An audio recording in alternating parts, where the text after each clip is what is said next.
কথা ভাবতে হবে যে আমরা সকলে গণমাধ্যম কর্মী। এক গণমাধ্যম কর্মী আরেক গণমাধ্যম কর্মীর বিপদে আমরা পাশে দাঁড়ানোর চেষ্টা করছি মাত্র। আমরা আসলে সেটা কখনোই সম্ভব হবে না যদি আমাদের দেশের প্রশাসন আমাদের সাথে না থাকে। আমরা সবসময় চেষ্টা করেছি আমাদের দেশের মানুষ সবসময় যাতে আমাদের যে তথ্যগুলো আমরা প্রকাশ করি সেই তথ্য প্রকাশের মাধ্যমেই দেশের সকল তথ্য তারা জানতে পারে। যখনই আমরা দেখি যে কোথাও কোনো একটা অনিয়ম হচ্ছে আমরা তুলে ধরার চেষ্টা করি। আমরা গত কয়েকদিন আগে দেখলাম যে 28 রমজানের ইতিমধ্যে আমরা দেখেছি যখন ইফতার মুহূর্ত চলছে তখনই গ্রুপগুলোতে নোটিফিকেশন আসা শুরু হলো আমাদের 3 জন ভাই যারা গণমাধ্যম কর্মী আহত হয়েছে একটি বাস স্ট্যান্ডে নিউজ করতে যেয়ে, যেখানে আমরা দেখেছি যে অতিরিক্ত ভাড়া আদায়ের কথা বলা হয়েছে, কিন্তু আমরা সেই নিউজ করতে গিয়ে আমরা আহত হয়েছি। মানে আমার ভাই আহত হওয়া মানে আমি আহত হওয়ার সমানই কথা।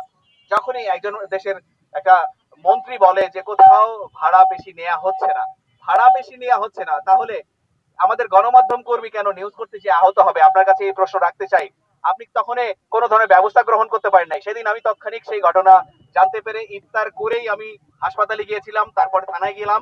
আমরা কয়েকজন একসাথে থানায় যেয়ে আমরা মামলা করেছি এবং সেনাবাহিনী নিয়ে তাৎক্ষণিক সেই বাস স্ট্যান্ডে যাই এবং একটি টহল দিয়ে আমরা পরবর্তীতে আসি। সেখানে কিন্তু আমরা দেখি হামলাকারীদের কাউকে খুঁজে পাই না। সেখানকার বাসের যারা সভাপতি সেক্রেটারি আছে শ্রমিক ইউনিয়নের তাদেরকেও কিন্তু কাউকে পাই না। ফোন দেওয়া হয়েছে, তারা বলছে আমরা আমরা এখন দূরে আছি, আসতে পারিনি। পরবর্তীতে আমাদের সঙ্গে যোগাযোগ করার কথা ছিল, তারা কিন্তু এখন পর্যন্ত আমাদের সঙ্গে যোগাযোগ করেনি এবং মামলার কি অবস্থা এখন পর্যন্ত আমাদের কাছে জানা হয়নি। কিন্তু তারপরে আমরা দেখলাম ঈদের পরে আমাদের এই 3 জন গণমাধ্যম কর্মীর ভিতরে একজনের মা মারা গেছে। সেখানে সবচেয়ে বেশি কষ্ট লেগেছে যে মা যার রক্ত দেখে, যখন দেখেছে সন্তানের রক্ত দেখে তো মা সেন্সলেস হয়ে গেছে। তারপর হাসপাতাল তাকে চিকিৎসাধীন অবস্থায় সেই মা মৃত্যুবরণ করে। কিন্তু সেখানে ওই মা আমারও মা, ওই মা আমাদের সকলেরই মা, আমাদের সকলেরই মা মারা গেল। তো আমরা কি করলাম? এই মায়ের জন্য তো কিছু করতে পারিনি।